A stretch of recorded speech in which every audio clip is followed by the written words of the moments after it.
Married women's secret desires. Why they're the easiest to catch. The dissolution of a marriage is rarely a sudden cataclysm. More often, it's a slow, insidious erosion, a gradual weakening of the bonds that once seemed unbreakable. The path to infidelity, a destination few intentionally seek, is paved with tiny, almost imperceptible steps, subtle shifts in emotional landscapes that can lead to unforeseen consequences. There's a brutal, unspoken truth about married women that often goes unnoticed, a reality that makes them particularly vulnerable not because of inherent weakness or moral deficiency, but because human nature itself is wired for temptation, for the allure of the forbidden, and the comforting balm of validation. This exploration delves beyond the simplistic narratives of cheating and betrayal, seeking to understand the complex interplay of psychological factors that contribute to the phenomenon of married women seeking attention and connection outside their primary relationship. The conventional view often frames infidelity as a conscious, deliberate act, a calculated decision to betray a commitment. However, the reality is far more nuanced. Rarely does a woman wake up one day and declare, "I think I'll betray everything I've built." Instead, the process typically begins in the smallest of moments. An innocent conversation, a lingering glance, the subtle quickening of her heart when she receives a text from someone who isn't her husband. Psychologists have studied this gradual process for decades, referring to it as the slow erosion of boundaries, a step-by-step, thought-by-thought progression that eventually leads to a point where a woman looks in the mirror and barely recognizes the person staring back at her. This isn't about excusing infidelity, but rather about understanding the vulnerabilities and the psychological mechanisms that can lead even the most committed individuals down a path they never intended to travel. This exploration seeks to answer a difficult question. Why are some married women so easily lured into seeking external validation? And more importantly, how do they justify these actions to themselves? What are the unspoken needs and desires that drive them to seek attention outside their marriage? And what are the rationalizations they employ to alleviate the guilt and cognitive dissonance that inevitably arise? By understanding these subtle dynamics, we can gain a deeper appreciation for the complexities of human relationships, the ever-present potential for temptation, and the importance of nurturing emotional intimacy and connection within the bonds of marriage. Body. Unmasking the underlying dynamics. 1. The unspoken void. The search for lost connection and validation. Marriage, at its best, is a partnership, a bond that withstands the test of time, trials, and temptations. It's a shared journey built on mutual respect, understanding, and unwavering support. As Helen Mirren aptly stated, it can't be a great marriage without being a partnership. However, the reality is that not all marriages maintain their initial strength and vitality. For some women, despite having taken vows of lifelong commitment, the allure of external attention becomes increasingly difficult to resist. This isn't necessarily a reflection of a flawed character or a lack of moral fiber. Rather, it's often a manifestation of deeply ingrained human needs that are not being adequately met within the confines of their marital relationship. The most common misconception is to assume that these women are simply seeking an escape, a fleeting moment of physical gratification to compensate for a perceived lack of excitement in their lives. While physical attraction may play a role, the underlying drivers are often far more complex and deeply rooted in psychological needs. Many women who seek attention outside their marriage are simply searching for something they have lost along the way, something that once formed the bedrock of their relationship, but has gradually eroded over time. Human beings are inherently wired for connection. From the earliest stages of development, we crave intimacy, validation, and a sense of belonging.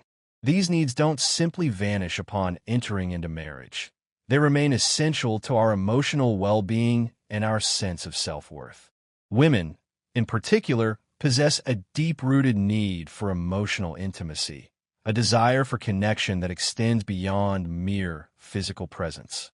They crave a partner who understands them, who listens to them, who sees them for who they truly are, not just for the roles they fulfill. In the initial stages of marriage, this emotional intimacy is often abundant. The late-night conversations, the stolen glances, the feeling of being truly seen and understood. These are the intoxicating elements that fuel the early stages of romantic love. However, as time passes, routine takes over, and the initial spark can begin to fade. Suddenly, life becomes predictable, and the deep, meaningful conversations are replaced by logistical discussions about grocery lists and household chores. The initial passion gives way to a sense of duty, and worst of all, the woman begins to feel invisible, as if her needs and desires are no longer a priority in the relationship. This is where the danger begins. Dr. John Gottman, a renowned relationship psychologist, emphasizes that the silent killer of relationships isn't conflict, it's indifference. When a woman no longer feels noticed or appreciated by her husband, her subconscious mind begins to seek validation elsewhere, often without her even realizing it. As Mitch Albom poignantly observed, people will do anything to avoid being lonely, even if it means losing themselves in the process. A simple compliment from a stranger, a conversation with a man who actually listens, a fleeting moment where she feels interesting and engaging again. These seemingly insignificant interactions can feel like oxygen after years of emotional suffocation. Marriage, while offering stability, also presents the potential for monotony. This phenomenon, known in psychology as the Coolidge effect, suggests that novelty is a powerful trigger for desire. When a woman has been married for years, when every day feels like a repeat of the last, and when every interaction feels rehearsed and predictable, the slightest spark of something new can feel electrifying. This isn't necessarily because she no longer loves her husband or because she's an inherently bad person. It's because she misses the thrill of feeling wanted, the excitement of being pursued, and the validation that comes from knowing she is still capable of capturing someone's attention. As F. Scott Fitzgerald so eloquently stated, we are most alive when we're in love, and love, in its essence, is not just about being together, but about being chosen again and again. When a woman feels pursued, when she senses that she has a degree of power over another man's desire, it reminds her of a version of herself she thought was long gone. The younger version, the confident version, the one who felt effortlessly attractive and capable of captivating anyone's attention. Even if she never intends to cross any physical or emotional lines, she might find herself walking closer and closer to them, drawn to the fleeting moments where she feels alive again, where she rediscovers a sense of self-worth and desirability that has been dormant for far too long. Another frequently overlooked factor contributing to this vulnerability is social identity loss. After marriage, many women begin to feel as if they are no longer seen as individuals in their own right, but rather as extensions of their husbands, as someone's wife, someone's mother, or someone's caretaker. Their identity shifts from who I am to others. While these roles are undoubtedly beautiful and fulfilling, they can also become restrictive, particularly if a woman no longer feels like her own person, if she feels as though her needs and desires have been subsumed by the demands of her family and her marital responsibilities. If a woman no longer feels like her own person, she might start seeking out interactions that allow her to reclaim a sense of individuality, that remind her of her unique talents, interests, and passions. Sometimes that interaction takes the form of another man, someone who sees her not just as a wife or a mother, but as a complex and fascinating individual with something valuable to offer the world. Expanding on the unspoken void, addressing the root causes. To fully comprehend the factors that contribute to the unspoken void, it's crucial to explore the specific ways in which emotional intimacy can erode over time within a marriage. Communication breakdown. Over time, couples often fall into patterns of superficial communication, focusing on logistical details rather than sharing their innermost thoughts and feelings. This can lead to a sense of emotional distance and a feeling of being unheard or misunderstood. Lack of appreciation. Constant demands of daily life can cause partners to neglect expressing gratitude and appreciation for one another. When efforts go unnoticed, and contributions are taken for granted, feelings of resentment and devalue can arise. Unresolved conflicts. Lingering disagreements and unresolved conflicts can create a persistent undercurrent of tension, making it difficult to maintain emotional closeness and intimacy. Changes in life circumstances. Major life events such as the birth of a child, job loss, or the death of a loved one can significantly impact the dynamic of a marriage, creating stress and strain that can erode emotional intimacy. Loss of shared interests. As individuals grow and change, they may develop new interests and passions that diverge from those of their partner. This can lead to a sense of growing apart and a lack of shared experiences. Sexual dissatisfaction. Physical intimacy is an important component of emotional connection. When sexual needs are not being met or when sexual desire wanes, it can contribute to feelings of distance and dissatisfaction. Neglect of personal growth. When individuals cease to prioritize their own personal growth and self-care, they can become less interesting and engaging to their partner. This can lead to boredom and a decline in attraction. Addressing the unspoken void requires a conscious effort to rebuild and strengthen emotional intimacy within the marriage. Some effective strategies include prioritizing quality time. Schedule dedicated time for meaningful conversations and shared activities, free from distractions. Practicing active listening. Make a conscious effort to truly listen to your partner, paying attention to their words, their body language, and their underlying emotions. Expressing appreciation. Regularly express gratitude and appreciation for your partner's contributions and qualities. Revisiting shared dreams. Reminisce about your shared dreams and aspirations and discuss how you can support one another in achieving them. Exploring new interests together. Seek out new experiences and activities that you can enjoy together, fostering a sense of shared discovery and excitement. Seeking professional guidance.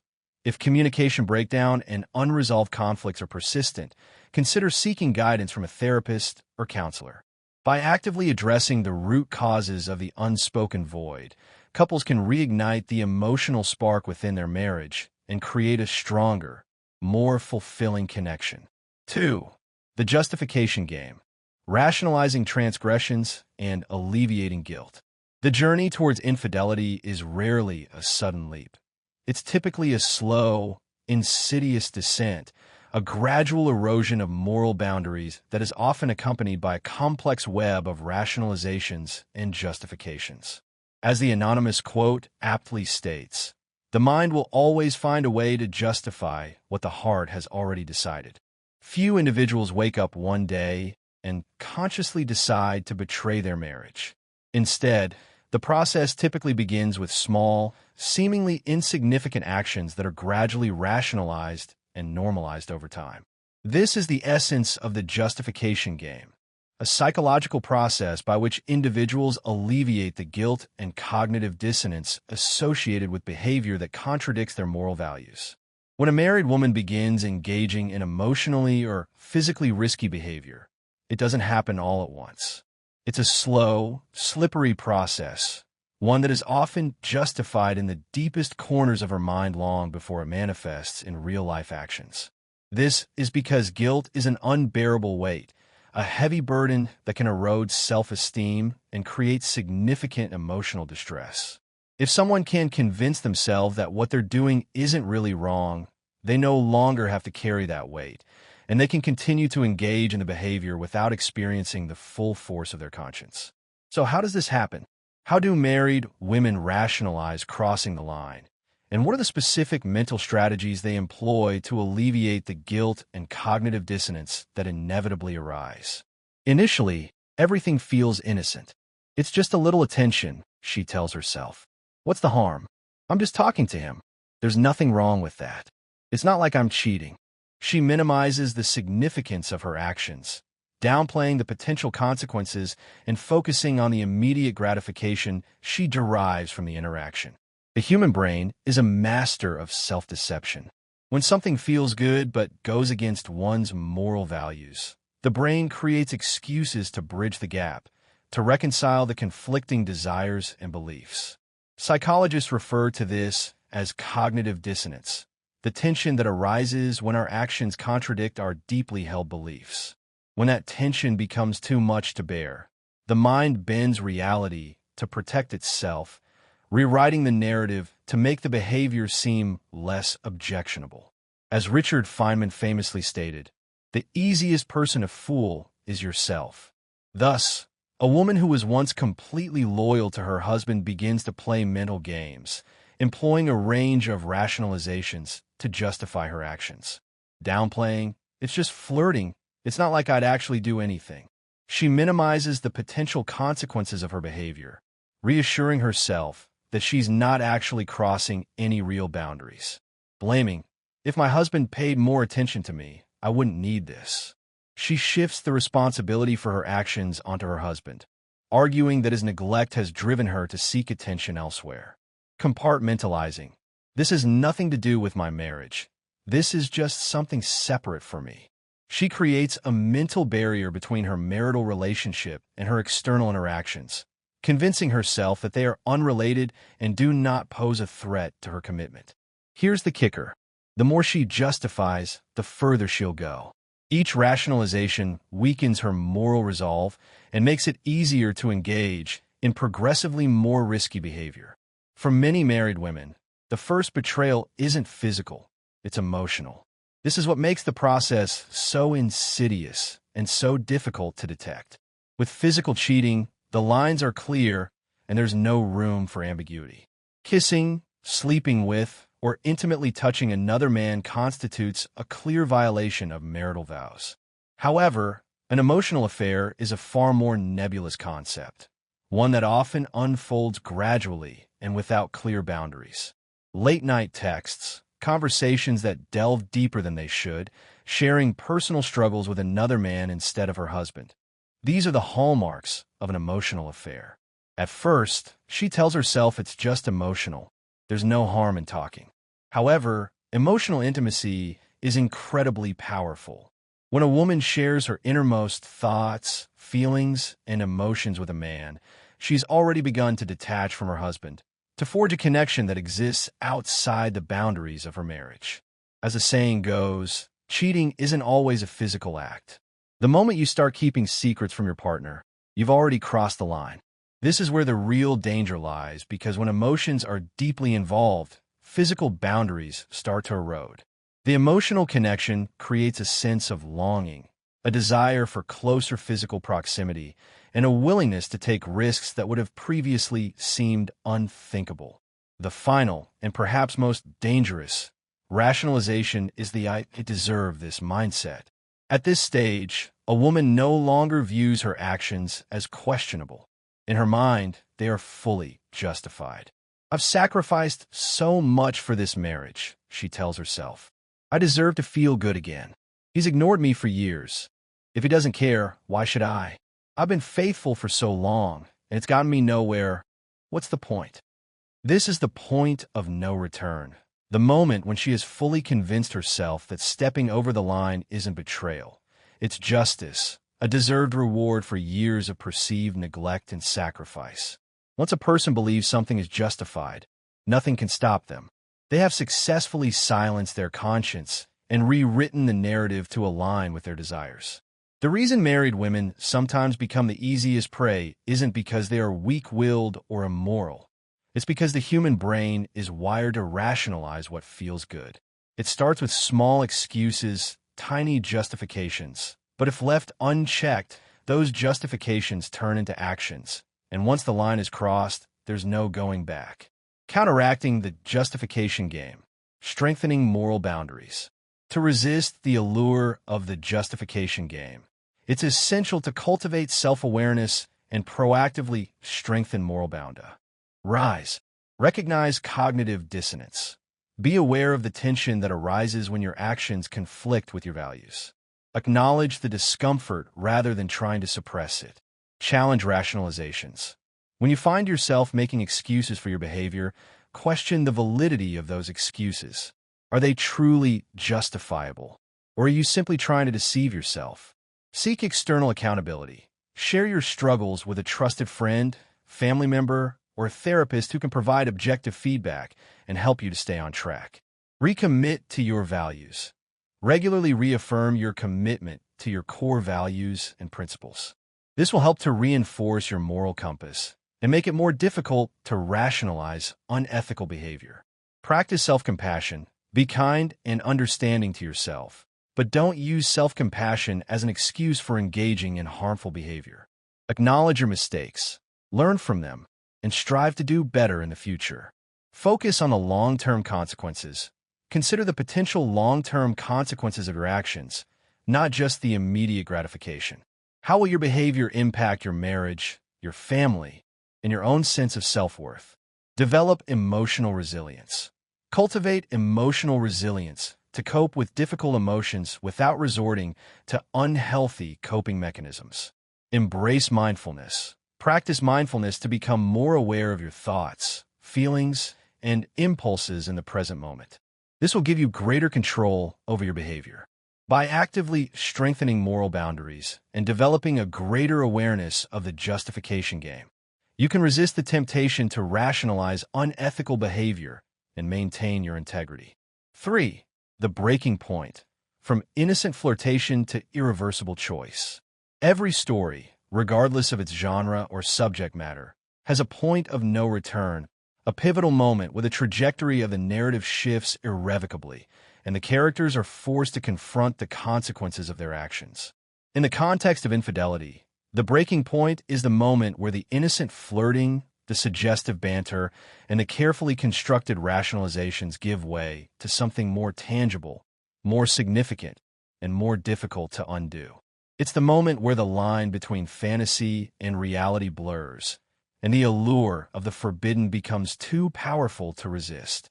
What makes this moment so dangerous is that most women don't even realize it's happening until it's too late. They're caught up in the thrill of the chase, the excitement of the unknown, and the validation they receive from the other man, all while remaining blissfully unaware that they are rapidly approaching a point of no return. In psychology, this phenomenon is explained by threshold theory, which illuminates how individuals who initially swear they would never engage in a particular behavior eventually succumb to the temptation. The most difficult part isn't the act itself. It's taking that initial step, crossing that first boundary. The first time she sends a message she knows she shouldn't send, the first time she meets up with him just as friends, the first time she feels his hand linger a little too long, and she doesn't pull away, these are the seemingly insignificant moments that pave the path toward the breaking point. After that initial transgression, each subsequent step becomes progressively easier. As Aristotle observed, what we do repeatedly, we become. Before she knows it, what once felt forbidden starts to feel normal, and the allure of the forbidden becomes increasingly difficult to resist. The most insidious lie that people tell themselves when they're on a dangerous path is, "I can stop whenever I want." They believe they possess the willpower and self-control to turn back at any moment, failing to recognize the addictive nature of the emotions they are experiencing. Neuroscientists have discovered that romantic and sexual attraction activate the same brain pathways as drug addiction. The dopamine rush associated with a new connection feels intoxicating, like a hit of something she didn't even realize she was craving. So, even if she tells herself that this is the last time, she'll likely find a reason to go back, drawn by the powerful emotions and the sense of validation she received from the other man. At this point, it's no longer solely about the other man. It's about the feelings he evokes, the sense of being desired, appreciated, and understood. These feelings become associated with his presence, creating a powerful emotional bond that is difficult to break. Initially, lying feels unnatural. The first time she hides a message, the first time she makes an excuse, the first time she feels her heart race when her husband asks, "Who are you texting?" It feels wrong, a violation of her moral code. However, the human mind is terrifyingly adaptable. After a while, the guilt begins to subside, replaced by a sense of calculation and strategy. She gets better at covering her tracks, compartmentalizing her emotions, and deceiving her husband. She becomes so adept at maintaining the facade that she eventually starts to believe her own lies, convincing herself that she's not doing anything wrong, that she's simply seeking a little happiness and validation to compensate for what she lacks at home. This is where things truly spiral out of control. The longer the secret exists, the harder it becomes to escape. She might tell herself that she'll end it next week, next month, soon, but weeks turn into months, and by the time she realizes she's trapped in her own web of deceit, it's often too late. The emotional connection with the other man has become so strong that the prospect of severing ties feels unbearable. The final shift that occurs in a woman's mind when she's gone too far is that she stops seeing her marriage as her primary relationship. Her husband becomes the other man, and the real connection, the real passion, and the real intimacy are found elsewhere. At this stage, even if she hasn't physically crossed the line, her heart already belongs to someone else. The emotional betrayal has already occurred, and the physical act is often just a matter of time. When that happens, there are typically only two ways the story ends. She gets caught, or she eventually walks away from her marriage, unable to continue living a double life.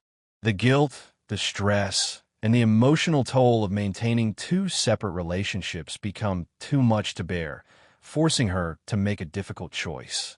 In the end, married women sometimes become the easiest prey not because they are inherently weak-willed or immoral, but because they are human, vulnerable to temptation, and driven by deeply ingrained needs for connection, validation, and a sense of purpose.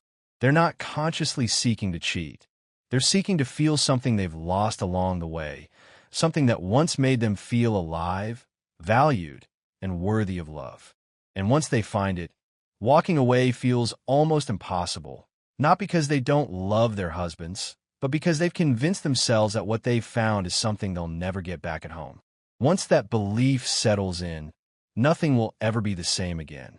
Preventing the breaking point. Cultivating awareness and action. To avoid reaching the breaking point, it's essential to cultivate self-awareness, recognize the warning signs, and take proactive steps to strengthen your marriage. Be honest with yourself. Acknowledge your vulnerabilities and the areas where you feel unfulfilled in your marriage. Communicate openly with your partner. Share your feelings and concerns with your husband, creating a safe space for honest and vulnerable communication. Set clear boundaries. Establish clear emotional and physical boundaries with individuals outside your marriage. Avoid tempting situations. Be mindful of situations that could lead to temptation and take steps to avoid them. Prioritize your marriage. Make your marriage a priority, dedicating time and energy to nurturing your connection and strengthening your bond. Seek professional help. If you're struggling to navigate these challenges on your own, seek guidance from a therapist or counselor. By taking these steps, you can cultivate a stronger, more resilient marriage and avoid reaching the breaking point. Conclusion: recognizing the signs and safeguarding relationships. Understanding the subtle dynamics that can lead married women to seek attention and validation outside their primary relationship is not about assigning blame or condoning infidelity. Instead, it's about cultivating awareness, recognizing vulnerabilities, and taking proactive steps to safeguard the bonds of marriage. By understanding the unspoken needs, the insidious rationalizations, and the gradual erosion of boundaries, we can gain a deeper appreciation for the complexities of human relationships and the importance of nurturing emotional intimacy and connection. The knowledge of these factors is power. The power to see what others miss, the power to read between the lines, and the power to recognize the silent signals before they transform into something irreversible. Armed with this understanding, we can become more compassionate, more understanding, and more equipped to navigate the challenges of long-term relationships.